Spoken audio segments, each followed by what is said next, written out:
Story 1. When I burned my old suicide note, I knew right then that I was strong enough to make it through, come what may. It really built my confidence and helped me recover from some of that trauma. Story 2. When they turned the buy button off during the GameStop short squeeze in 2021, I realized the entire system is a scam to keep the rich richer. Story 3. The day my son had his first seizure. He was in the back seat, and I heard something.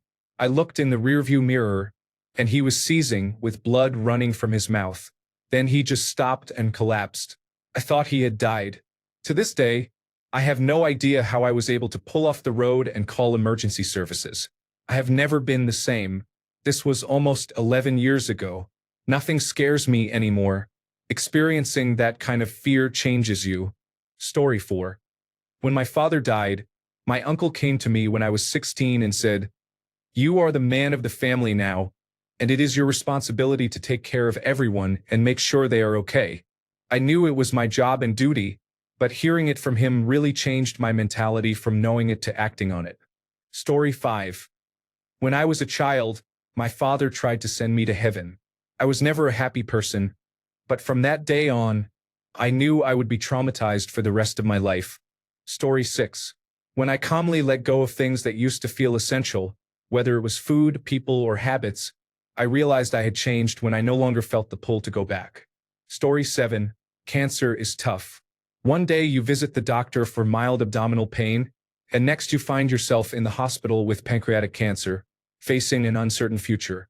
To this day, whenever bad things happen, I touch my scar to remind myself that things could always be worse, and to appreciate how lucky I am to still be here, alive and well. Story 8. The first time someone apologized, I realized I didn't need it anymore. I had already moved on. That's when I knew healing does not always come with closure. Story 9. Realizing at the age of 52 that my mother was a psychopath and had spent my entire life gaslighting me and alienating me from my family and from myself. It is a shock. She is dead, and so is my father. And I am glad. But every single thing I thought I knew about myself, my family, and my mother, none of it was true. Story 10. When I realized that the police are not there to protect me, but are in fact an abusive system themselves that protects and enables abusive individuals, my trust in everyone and everything has never returned. Story 11. My mother said it was my fault that my father cheated and left us because she gained weight. I was 9 years old. She still hates me. Story 12. When I found out my father had terminal cancer, it was strange because he looked, acted, and felt perfectly healthy, but we knew there was only one final outcome. That day, it was as if I saw the timeline splitting and the future I thought we had just disappear. Story 13. The night my father left, and the day I had to move by myself out of a domestic violence roommate situation because I had asked my family to help and they told me they would be there but never showed up, I broke down crying. All I could think was, I am going to be this lonely for the rest of my life because my family will never show up for me. Story 14. Losing my dog, I was utterly shattered. I have been stuck ever since. 5 years have come and gone without any light to guide my way. I was never normal before, but I was managing. Then the floor disappeared from under me, and I have been falling in the dark. I have not felt true happiness in years. Any fleeting good feelings are pale in comparison to what I had. Story 15. Telling myself at 17 in an abusive home that the very next time this happens, I am just going to walk out the door and never come back. It happened again. I walked out the door and never went back. The next 25 years of my life drastically changed at that moment when I walked out that door. Story 16. When I started sobbing at the intake desk at an inpatient drug and alcohol rehabilitation center in Port St. Lucie, 10 years ago. Story 17. A good friend ended our friendship for no reason. I still do not know why, but I have found peace. I have learned not to rely on friends as much. Story 18. Watching my mother pass away when I was 17 was very difficult because she was my primary parent. After that, I had to go live with my father and his family. I am now 32 and still feel the impact it has had on me. Story 19. When I had to walk out of my first boyfriend's life because he would not stop hurting me, I knew I would never be the same again, but maybe that was what I needed. Story 20. When I moved to the suburbs from the city in my late 20s, it changed me and made me mature. I catch myself as a 32-year-old in the mornings on my porch with my tea in hand, admiring my yard. Story 21. When my mother was diagnosed with terminal liver cancer in 2019, she passed away in July 2020. I molded myself to fit around my mother. When she died, the part of me tied to her died too. It has taken me 4 years to discover who I really am. Story 22. The moment I stood across the road watching my house burn down, knowing there was nothing I could do about it, then having to tell my mom the next day while she was sick in the hospital. 3 months later, I found my mom's body on a Sunday afternoon, 2 hours after I had spoken to her. 3 days before Christmas. The day my gut told me to drive home and leave work early because something just wasn't right. I found my ex in bed with another woman. When I had my miscarriage. Story 23. The moment that I read the Bible, it added much more anxiety and overanalysis. To this day, I miss the fun-loving, happy person I was and am fighting to be again every day. Story 24. When I ran away from home at 22, I am glad I did that. It is my freedom day. This was yesterday, 2 years ago. Story 25. After everyone assigns so many responsibilities without asking if I am capable of fulfilling them and then left, I no longer feel any emotions and am just existing. Story 26. I have been through some horrible events, but honestly, I would choose waking up from surgery, during which I temporarily died as a child. Even though I was very young, I felt the weight of existence on my shoulders in a way I could not describe, almost like a world of wisdom and knowledge without actually having the wisdom and knowledge. It has definitely shaped who I am as a person. It has simultaneously destroyed me and made me a better human than I would have been. Story 27. I found out my ex-wife was cheating on me and that my father had molested my older siblings growing up, all within about 12 hours of each other. I have not been the same since. Story 28. When I realized the friends I had been bending over backwards to help and be around did not care about me and saw me as a paycheck, I stopped caring about their opinions and felt great afterward. Story 29.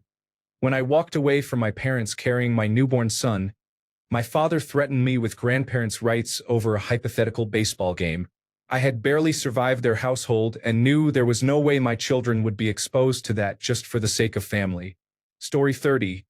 When I was around 12 to 13 years old, I was sharing a room with my stepsister.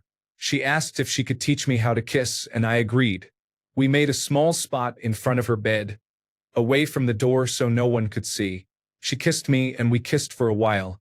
She was around 14 to 15 years old at the time. Then one thing led to another and we became intimate in various ways. After that, we went into our closet to be private and continued being intimate. We thought that was the end of it, but it was not. We ended up moving into a different house where we again had to share a room since we were the eldest. I started dating a boy who lived in New Mexico. One night, over the phone, he said that lesbian sex or watching girls kiss was exciting. So we sent him pictures of us kissing, and I saved one of them. Later, my mother found out, told my father, and we were both grounded and not trusted to be in the same room without another person for almost a year. Story 31.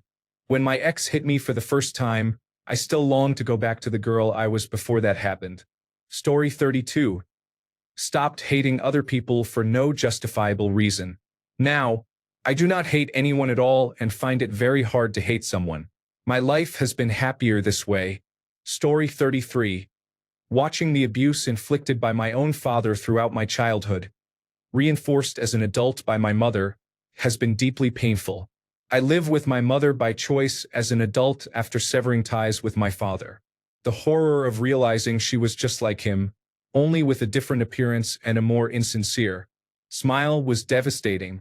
Discovering that she and my stepfather were ganging up on me all this time has led me to never consider her my mother. She is dead to me, despite still living with them until I can be independent. May the loneliness after all her children cut ties with her haunt her to her deathbed. Amen. Story 34. 2 years ago, when I started studying to work in a nursing home, we had lessons about how to act professionally at work. We learned how to set clear boundaries, and to do so, you need to know yourself, who you are, your core values, your strengths, and your weaknesses that you need to work on. I realized at that moment that I actually had no idea who I am. That started a challenging journey for me. After a lot of digging and reflecting, I unlocked some old traumas, and it was a real eye-opener. I am still not done discovering myself. At least now I know what I do not want to be and what I need to work on to change that. Sometimes I almost wish I never discovered any of it. I think I was delusionally much happier staying in a safe and cozy comfort bubble. Now that the bubble has burst, I am forced to work on myself to become me, not the masks I have been wearing to fit in with people who, as it turned out, did not matter. Story 35. When I failed to stop an online friend from attempting to take their own life, they did not die, thankfully. However, ever since then, I have felt increasingly powerless, as though I have no control over my life. I cannot even dig myself out of the hole called major depression. This began nearly 5 years ago. Story 36. Whenever my ex lied to me, for 6 months he said he loved me, cared for me, and wanted me to stay. But then that day he told me he never cared about me and only asked me out because his friends told him to. It completely took the love I had for people out of my heart. Now I feel like everyone is lying to me. Story 37. When I gave birth to my daughter, everything changed. Nothing can prepare you for that immediate rush of unwavering love. She made me a better person in seconds. All that I was and am was dedicated to being the person she needed me to be. Story 38. When my ex's father was diagnosed with amyotrophic lateral sclerosis, I knew everything would change. And it did, more than I ever thought possible. Story 39. Very start of second year at university. Towards the end of first year, I had been courting a young lady from another campus. We finally hooked up towards the end of term, just before the start of the 10-week summer holidays. While wooing her, I was hit on by a beautiful Austrian girl from my university, but I turned her down. In my mind, even though the other girl and I had not really started dating yet, I thought I was already taken. It did not seem gentlemanly to let down the girl I met first, even though the Austrian girl was stunning and we got on very well. While back in my hometown for the summer holidays, I held out for my new girlfriend. We stayed in touch with letters and phone calls as it was the 1990s. I met another beautiful girl at a party, and she called me later, making a bold pass at me, which I diplomatically turned down. After all, I was spoken for, right? Well, the 10 weeks passed, and I met up with my girlfriend in the same bar where we had met, right at the start of second year, and she dumped me. It was bad enough having a fledgling relationship end, but what made it worse was that I felt like I had been brought up with the wrong view of the world. I had been raised to be chivalrous, gentlemanly, and what girls call sweet. It had not served me well in my romantic life. Dates and girlfriends often walked all over me. This was a particularly galling example. I had done the right thing, held out for my girlfriend, and ended up with nobody. As I left the bar that night, leaving my new ex and her friends to continue their evening, I could feel for the first time that I had to change. I felt that I was doing something wrong, even though my standards told me it was right. I could feel the mismatch between who I was and what I needed to be to connect meaningfully with the opposite sex. It was a double blow, not just being dumped, but knowing that the way I was trying to relate to my partners was fundamentally wrong and that this outcome had been inevitable. I resolved that night to stop stacking the odds against myself and to relate to women not by some counterproductive standard but by how they actually are. I would not give them this Clark Kent/Sir Galahad attitude I had been brought up with. Instead, I would express myself in ways that made it more likely to connect with them. Within a few months, my new approach paid off and it continued to do so. But I will never forget the feeling that night of leaving that bar and the troubling sense that I had some growing to do in unexpected directions. Story 40. When the war in Ukraine started, my mother, who is Ukrainian, had all her family living there at the time. Story 41. Shortly after experiencing a severe mental health crisis, I realized that my family would never stop what they are doing to help me the way they would for my sister. Story 42. The moment I realized I no longer made angry or sad faces at the mirror every night to feel pretty and like myself. I still look at myself in the mirror every night, but now I am smiling. Story 43. When I disowned my mother, I felt the daughter part of me die. I was on my own without the most intimate support a human has, and the only one in my corner was me. Story 44. When I had my daughter, I knew going in that I would have to adapt my whole life to revolve around someone other than myself, but it was still a hard adjustment. No regrets so far. She is very funny and makes me smile every day. Story 45. When I took care of my dying grandfather, I became a different person. I miss him every single day. Story 46. My overdose did not change me much inside, but I knew it would change how my friends and family would look at me forever. I can never get rid of the trauma that my family experienced that night. Story 47. Since I realize some people do not care about you and will think you are showing off, now I am going to get achievements to actually show off. Story 48. Death of elderly family members started ripping holes in my heart that never fully repaired and never will. Up until that point, everything seemed to last forever and was stable. After that, everything became fleeting. Story 49. When I woke up after a drug trip with brain damage, I was definitely a lot less intelligent, but I am a much better person now. Story 50. I spent a year in therapy when finally, one day, everything clicked. From that day forward, I understood how I operated, why I reacted the way I did, and healed some trauma from my past. Being able to remove unhealthy coping mechanisms, set healthy boundaries, and be who I truly am is the best thing that ever happened to me. Not giving up on therapy, even though I was close at times, really paid off. That moment still stays with me today. Story 51. Becoming suicidal during the pandemic, experiencing a nervous breakdown, and spending a month in a psychiatric ward 5 years ago. Story 52. When my first love left me for someone else, I stopped trusting men and no longer believe in pure love. Now, I believe love is opportunistic. Story 53. In 2020, when people actually tried to outscience their way out of wearing a mask, I stopped caring about others. Story 54. When I was between 12 and 15 years old, I was traveling from my dad's place back to my mom's. My mom picked me up from the airport to drive home, and I watched 2 planes in the bright blue sky. Something snapped in my brain, and I lost a chunk of memories. I knew trauma stole them and would keep them until I figured out what had happened. Thanks a bunch for sticking around till the end of the video. Remember to subscribe, and until next time, stay awesome and goodbye.